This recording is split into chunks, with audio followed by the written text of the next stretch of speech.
CXO Community. Problema de conjuntivitis, en la que no lo aclaraste, para no contagiarnos no vino, pero está, digamos, está bien, no era algo menor, digamos. Era para no contagiarnos, por eso que no vino. Claro. Okay. En realidad, bueno, Alessio va a abrir el bloque que es Detectives Corporativos.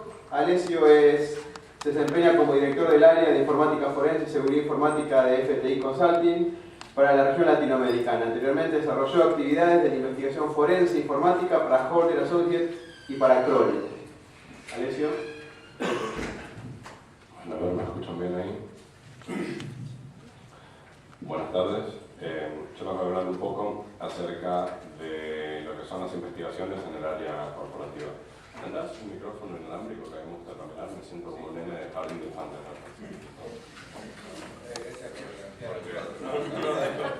Me son alto, yo porque soy petit. Hola, hola. Bueno, perfecto. Te voy a pedir si podrías ir a ver si están, las acabo de numerar, sentado a ver si están en el mismo orden, la diapositiva número 9.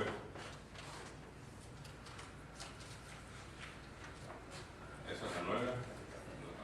Perfecto. Les quería contar un poco cuál es la mayor diferencia en mi experiencia entre las investigaciones corporativas y las investigaciones que son judiciales o que son hechas con espíritu judicial, ¿no? Básicamente, lo que ocurre trabajando como comentaron en la presentación, mi introducción, que yo he trabajado para dos corporaciones muy grandes. Te ruido que hacen estos zapatos, no tener que quedarte. Yo he trabajado en dos corporaciones muy grandes, una que se llama Kroll y la cual se llama FTI. Kroll tenía 2.000 empleados alrededor del mundo, después tiene, creo que más, con una facturación de alrededor de 4.000 millones de dólares al año. Esto se los comento para que tengan idea de la dimensión de la capacidad operativa de estas empresas. Era muy común que a nosotros nos llegase un email en el cual nos pedían que, y que todavía nos siguen llegando, que nos apersonemos en Perú, en tal dirección, hablemos con tal persona, porque ocurrió, ahí se presume que ocurrió un fraude en el departamento contable, hubo una fuga de información en el departamento de desarrollo o en la presidencia, y necesitan saber quién es la persona responsable, las personas responsables, o si efectivamente ocurrió este hecho. Entonces necesitan que nosotros participemos de la investigación. Este tipo de investigaciones, cuando no se tiene un sospechoso particular, es una investigación que, a lo que yo le digo, de carácter o de tipo horizontal, donde nosotros tenemos varias piezas de probable evidencia que pueden resultar relevantes para una investigación.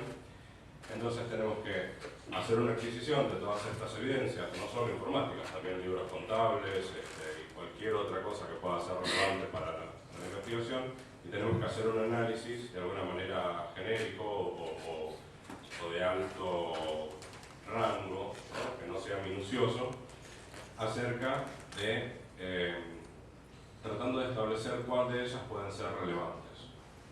Entonces, generalmente lo que se hace es que se trabaja con el equipo que ordenó la pericia, el equipo de investigadores, con el cliente y con los investigadores de nuestra propia empresa, creando una lista de palabras clave. Que al principio, a las personas que hemos hecho investigaciones un poco más artesanales, no suena muy convincente, pero cuando, digamos, el hecho de reducir una investigación, una pericia, o buscar palabras claves en piezas de evidencia, es algo que aún hoy lo trato de hacer con mucho cuidado porque me resulta a veces un poco aventurado, pero cuando tenemos, como hemos tenido en un caso en Latinoamérica reciente, 200 piezas de evidencia, 100 y pico de computadoras, 50 computadoras portátiles, teléfonos celulares, iPods, es imposible sentarse uno por uno a ejecutarle todas las herramientas que nosotros tenemos disponibles en el mercado a nivel comercial y de código abierto y las desarrolladas propias por cada una de las empresas comerciales. Es imposible porque estamos hablando de una semana de trabajo por cada una de esas 200 piezas de evidencia, simplemente en términos prácticos, ¿no? En el caso, en de asignación de recursos a las empresas privadas y de disponibilidad de recursos en el sector público es imposible. Entonces se lleva a cabo una investigación horizontal para ver cuál de las evidencias que han sido adquiridas puede contener información relevante, y luego sí, las que son marcadas como probablemente relevantes para el caso, se les hace una investigación vertical, que es el análisis más artesanal, de sentarse con una o varias herramientas de hardware y de software para establecer, digamos, para directamente hacer la indagación. Entonces, eso es para que tengan una idea. Les quería comentar, antes de comenzar con la presentación, de la diferencia principal que encuentro que hay entre las investigaciones corporativas y las judiciales. ¿Puedes regresar a la número 2, por favor, que dice etimología, el cambio, etimología y el cambio?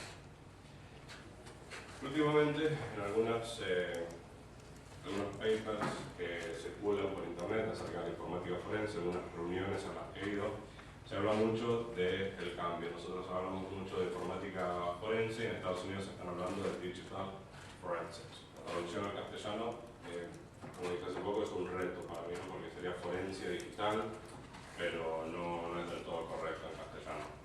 Habla de que las herramientas que nosotros estamos utilizando en la informática forense para obtener evidencia para una investigación van más allá de la informática hoy en día. Se utilizan en dispositivos que, si bien, si nos queremos poner puristas, ¿no? un teléfono de hoy en día, un iPod, un iPhone, un BlackBerry, es una computadora pequeña, en su concepción fue dado como un teléfono.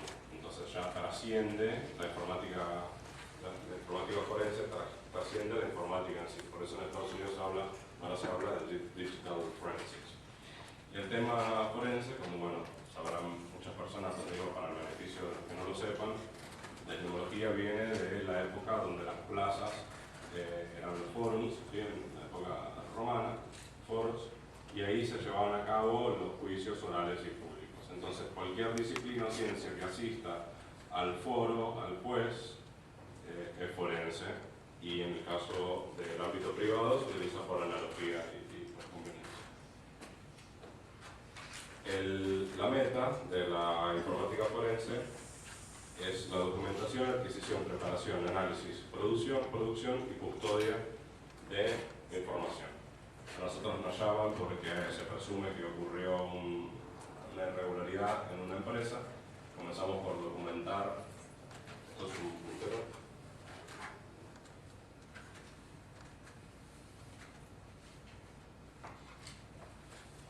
Comenzamos por documentar. No sé, tenemos musiquita de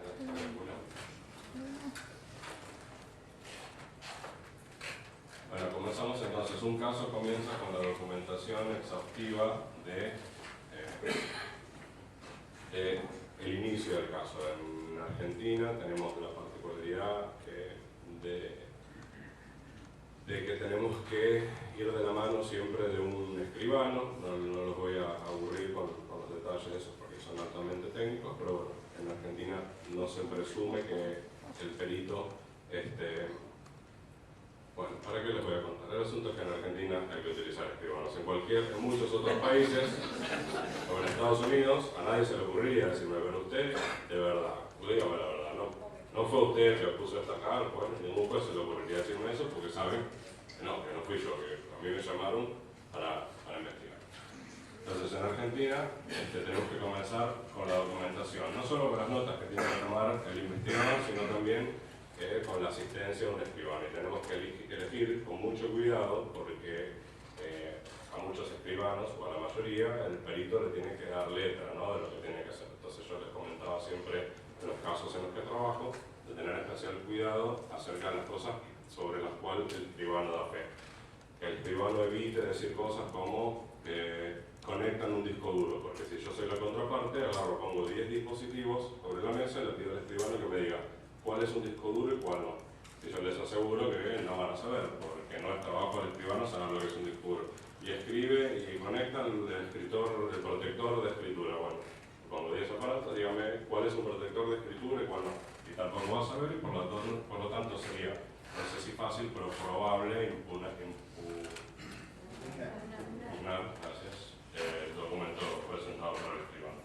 Al margen de eso, cuando los casos corporativos, multinacionales, tienden a comenzar, que pasa siempre, nos dicen, no, vayan, son 4 computadoras, y cuando llegamos son 12, y en el momento en que nos dimos cuenta que son 12, nos están avisando que la investigación se amplió a 14 computadoras más en el país de al lado, que en realidad no eran computadoras, 2 eran servidores, y bueno, ¿para qué les cuento? Entonces siempre tenemos que salir con valijas y valijas de cosas.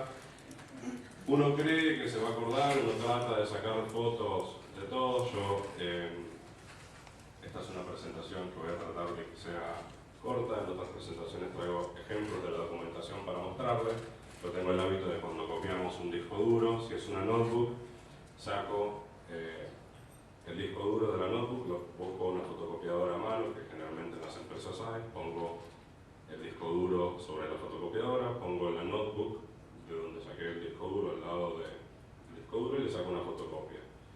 Si tengo una tarjeta de presentación del usuario asignada a esa computadora, también lo pongo ahí. Y agarramos, porque aprendimos con la experiencia, cinta scotch, y le ponemos sobre la fotocopia resultante, sobre los números de serie y los otros números identificatorios que nosotros queremos conservar, cinta scotch, porque si no, con el tiempo y con el rosa, el toner se va cayendo y pierde el valor que tenía cuando lo sacamos. Entonces, en una sola hojita tengo el número de serie, porque obviamente de la computadora portátil, cuando la ponemos en una fotocopiadora, le sacamos el número de serie, el número de serie del disco duro, la tarjeta de la persona a la cual está asignada esa computadora.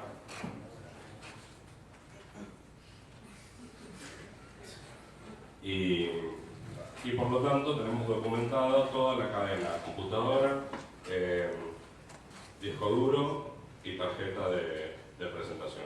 Es un ejemplo obviamente meramente práctico e ilustrativo, pero lo que con esto les quiero decir es que siempre tenemos que estar buscando maneras eficientes, eficaces y creativas de hacer cada una de estas cosas en una investigación.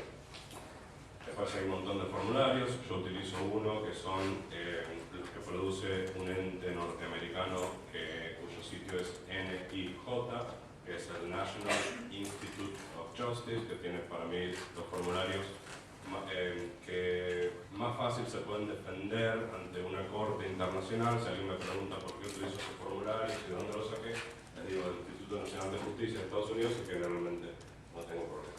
La adquisición es un proceso que requiere destreza técnica y también profesional, requiere capacitación para poder avalarse, para poder primero comprender el proceso de adquisición de evidencia y luego para poder defenderlo, y que no nos metan goles por todos lados, y tenemos que presentar el trabajo que hicimos, tener no solo la certeza técnica, sino también teórica y profesional, y los certificados necesarios para poder defender no solo técnicamente, sino también reputacionalmente el proceso de adquisición que hicimos. La preparación de la información, nosotros documentamos todo, la adquirimos, luego tenemos que prepararlo para que los investigadores, a los cuales veo varios con quienes he trabajado entre ustedes, para que los investigadores analicen la información. Es muy usual que a veces los informativos forenses nos tenemos que pasar de investigadores. Yo trato de evitar esto con la gente que trabaja conmigo. Nosotros tenemos un grupo multidisciplinario donde los informativos forenses se encargan de la adquisición, o sea, la documentación, adquisición, preparación, análisis solo de la parte técnica, la producción y la custodia de la evidencia, pero del análisis contable, legal y de inteligencia de la información que nosotros recaudamos, se deben encargar investigadores que tengan el background, las aptitudes personales y mentales y profesionales que hacen falta para investigar, que a veces no son la de nosotros los ingenieros, ¿no? Que somos un poco más binarios. Bueno, el contador que cuente, el abogado que abogue, el dibujante que dibuje, ¿no? y el informativo que informatice, y dejar la investigación para los investigadores. La producción es un punto que yo aprendí por las malas. A mí me pidieron un plazo, teníamos que hacer este famoso caso de las 200 piezas de evidencia, que me costó sangre, sudor y lágrimas.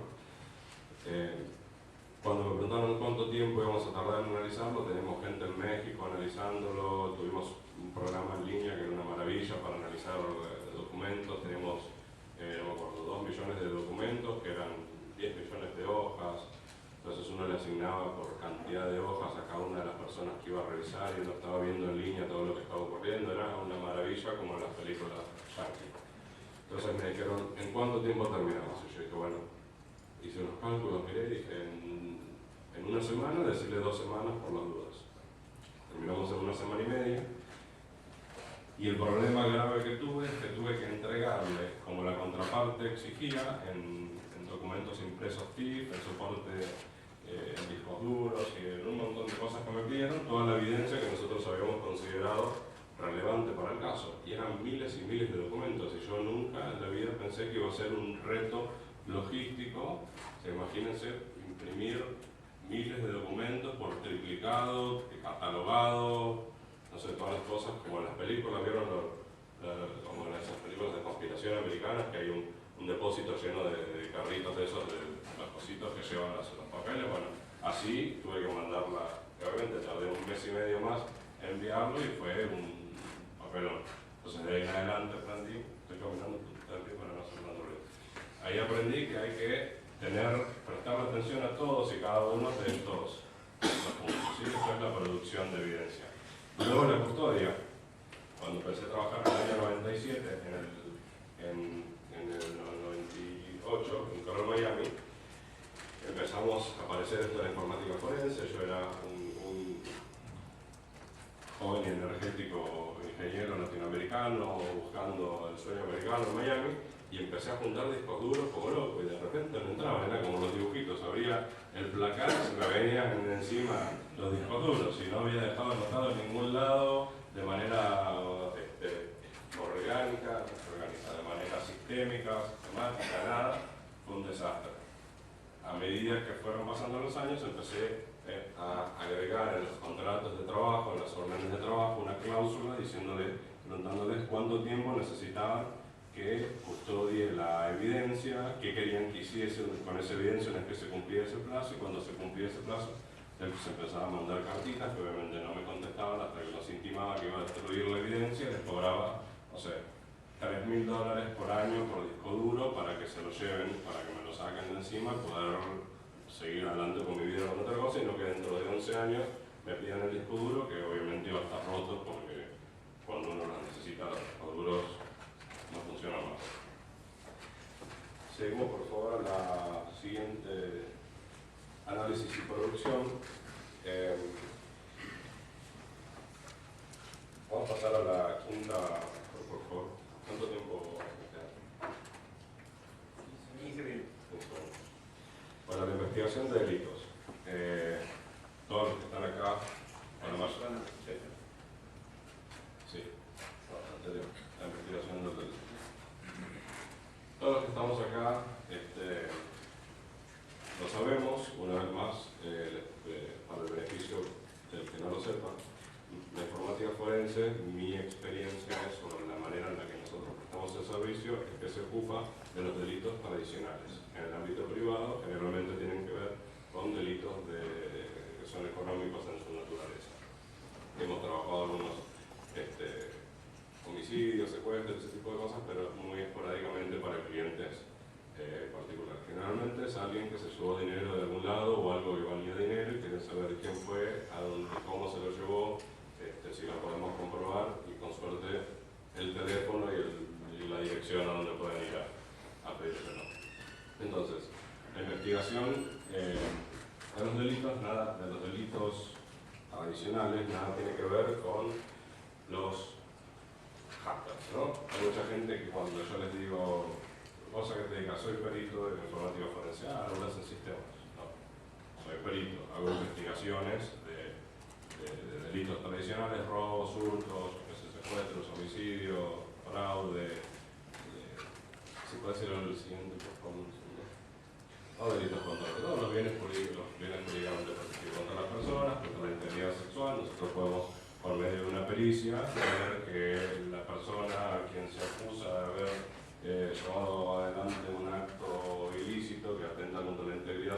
evidentemente mintió o utilizó todas las cosas que no soy abogado, los que sean abogados sabrán, pero podemos ayudar a proteger a las personas, la integridad sexual de las personas, el estado civil, la libertad, la propiedad, la seguridad pública y todos los otros bienes jurídicamente protegidos. Que no se limita o circunscribe a lo de los hackers, ¿no? La gente me dice, a veces cuando doy estas charlas, cuando estos seminarios, alguien me levanta la mano y me dice, mira, yo tengo un firewall que el P5K1 tiene un megachip con un RAM que me lo volteó un hacker ruso. Yo eso no entiendo nada. Yo lo que los puedo asistir es con la adquisición de evidencia en delitos tradicionales. Y eso es lo que la empresa en la que trabajo y nuestros competidores nos dedicamos a asistir a nuestros clientes a tratar de esclarecer cualquier irregularidad o delito que se haya en el anterior que se haya cometido. Entonces, no voy a hablar de la ley argentina porque me da miedo que el panel, la gente que ha estado acá, son todos unos capos, pues voy a pasar papelones, pero lo que vi, por ejemplo, es que no es una ley de delitos informáticos, ¿no? Yo la leí y no es una ley de delitos informáticos. Hay un solo delito informático que es aquel que accediese a un sitio superando su... el que hackee, ¿no? tiene una pena. Y después lo que hace es equiparar un montón de otros delitos que ya existían y decir, bueno, esto ahora también es delito, ¿no? Ahora, los documentos también son de papel, los documentos son también documentos, los documentos digitales también son documentos y pueden ser utilizados en un proceso judicial, que a mí me parece maravilloso, por lo menos para empezar. Hay mucha gente que está desconforme, porque me parece que para empezar, para ir moviendo los engranajes digitales de los juzgados argentinos, me parece que es suficiente. La 7, por favor. Siguiente. Todo requerimiento lícito, en lo público y en lo privado, ¿no? El alcance de la informática forense, también hay muchísimas cosas que se pueden hacer. Por ejemplo, una vez me llamó un caso, un asesinato en Honduras, un periodista. Me llamaron porque tenían un minidisc y querían ver si podía trabajar sobre eso. Le di una copia del minidisc, lo miré, lo pensé y les dije que sí, que digamos, si bien yo no era ingeniero en audio, lo que podía hacer era subcontratar a un ingeniero de audio que haga una pericia y yo validaba la pericia de este hombre, que si después lo quería escuchar a él directamente también lo traíamos, y que como yo tengo un poco más de experiencia y destreza testificando y más siendo hispano y latinoamericano, bueno, cuestión que me lo dieron y lo que hice fue eso, agarré, hice una copia, se lo mandé a John Mitchell, Estados Unidos. Él hizo un informe pericial, me lo envió, donde él decía dónde estaban las irregularidades que había en ese minidisc, ¿no? Entonces él decía minuto tanto, segundo tanto, milisegundo tanto y una irregularidad. Yo iba a ese lugar, lo veía efectivamente con un programita de shareware de análisis de audio, se veía la edición, yo le sacaba una fotito, lo puse en mi informe, se lo presenté al juez, el juez me aceptó, la contraparte evitó mucho, me citaron, fui y me decían que cómo podía yo venir a defender el informe de otro profesional. Y yo les decía que de ninguna manera, que yo estaba acá defendiendo mi informe, que simplemente en mi informe yo lo que decía es que un ingeniero con 25 años de experiencia y todos los certificados del universo me había dicho que vaya a cada uno de estos puntos y que iba a encontrar una edición digital intencional, o que iba a encontrar, en realidad la terminología que inventé al final fue que iba a encontrar una anomalía consistente con una edición digital intencional. Que yo la había encontrado, o sea que yo no estaba diciendo que el otro tenía razón, yo le estoy diciendo que el otro me dijo, mira ahí, miré y ahí estaba. Entonces convertimos un testimonio exculpatorio, porque la persona que presentó este audio lo presentó para explicar que él no pudo, no había manera de que él haya estado en el lugar donde ocurrió el asesinato, y nosotros lo convertimos en algo incriminatorio. ¿Cómo ustedes piensan? Me quedan 5 minutos. Si podemos ir, por favor, a la diapositiva número 8.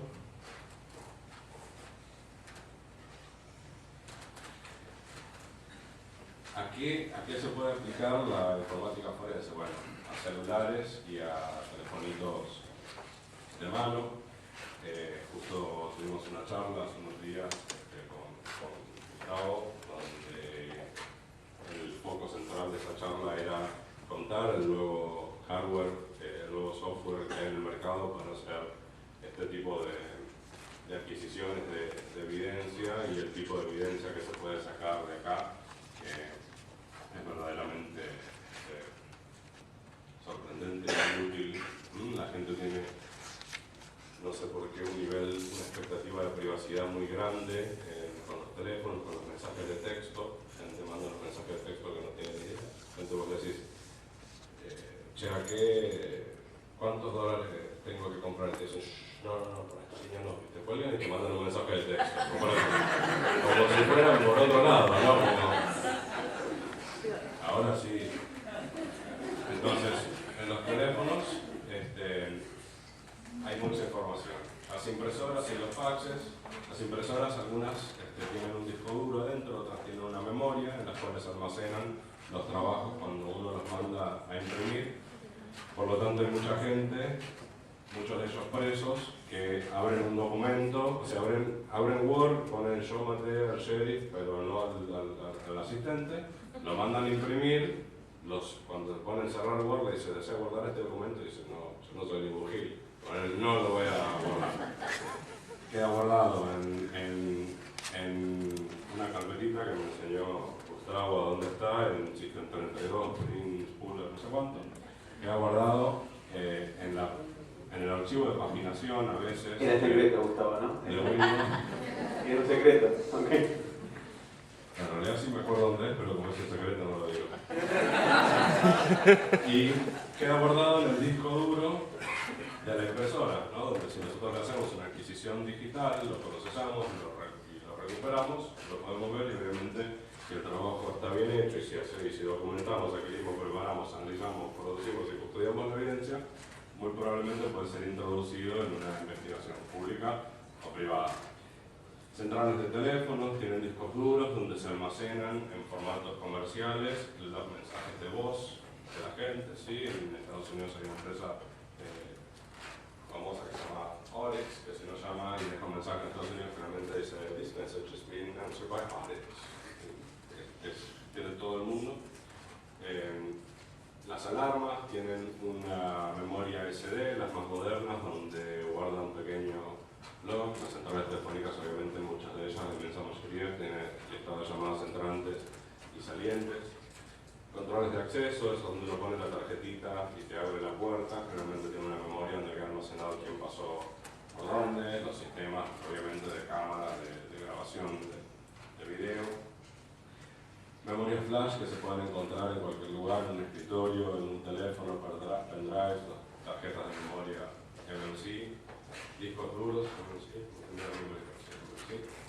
discos duros, los BIOS de las computadoras, más que nada pueden contener información que pueda resultar relevante para el caso, pero también hay unos motherboards que para permitirle a los armadores de PC poner su logo, que vos le compras una computadora a tu cuñado y cuando la prendes aparece el logo de él al principio y dices, wow, qué capo, fabrica computadoras. No, tiene creo que es 1 mega o medio mega de espacio donde él puede, no, más, o sea, tiene una cantidad de almacenamiento donde uno puede guardar cosas en el motherboard de la máquina y eso lamentablemente lo utilizan a veces los pedófilos para almacenar información o personas que se robaron información, la ponen ahí encriptada y es un lugar donde generalmente los informáticos forenses no buscan. Podemos ir a la diapositiva 4, por favor. Estoy yendo a la chapa, ¿no? Para ver si entra todo. Bueno, análisis y producción. Cuando por medio de la informática forense analizamos algo, ¿sí? En Wikipedia, encontré esto y me encantó, es explicar la meta, en fin, es explicar el estado digital de un artefacto. Nosotros encontramos un disco duro que se encuentra en un estado X y nosotros podemos proponer situaciones del mundo real, porque obviamente digamos, el disco duro no puede contener evidencia en el sentido tradicional de la palabra. ¿no? Es muy difícil que un juez pueda conceptualizar que ese montón de ceros que hay en un disco duro sean evidencias. En realidad esa sucesión de discos duros se convierte en evidencia cuando nosotros podemos sugerir o proponer una hipótesis acerca de qué evento, qué comportamiento humano o qué evento en el mundo real es consistente con el que generó o con el que podría generar el estado digital de los artefactos en cuestión. Entonces, si yo encuentro un celular que no prende, no funciona, no anda, lo abro, lo miro, huele a quemado, me fijo que tiene quemaduras de ciertas características, bueno, lo más probable es que ese celular haya sido metido en un microondas y alguien le dio un minuto de cocción para que toda la evidencia que estaba ahí adentro se torne inaccesible o sea destruida. Y por lo tanto, nosotros explicando el estado digital, o bueno, en este caso el estado del punto de cocción, ¿no? de un celular, podemos convertir la ausencia total de evidencia en evidencia, explicando qué comportamiento humano genera el estado del celular, ¿no? También hablan, en Wikipedia, que me gustó mucho, que nuestra función a veces es el del inventariado del contenido, no solo del estado, sino del contenido de un dispositivo. El contenido, la información contenida en un disco duro, por ejemplo. Nosotros a veces nos hacemos mucho lío hablando de Slack Space, de Memory Slack, T-Slack, File Slack, de archivos de paginación, cuando en realidad a veces, con habernos limitado, haberle dicho, y todos estos términos que les acabo de decir es como la parte más vudú, más inaccesible conceptualmente de la informática forense, ¿no? De que cuando uno borra un archivo y no lo borra, cuando en realidad le podríamos haber dicho al juez o a la persona que nos contrató, miren, en el sector 463.274 del disco duro encontré este archivo que dice Joel Matershey.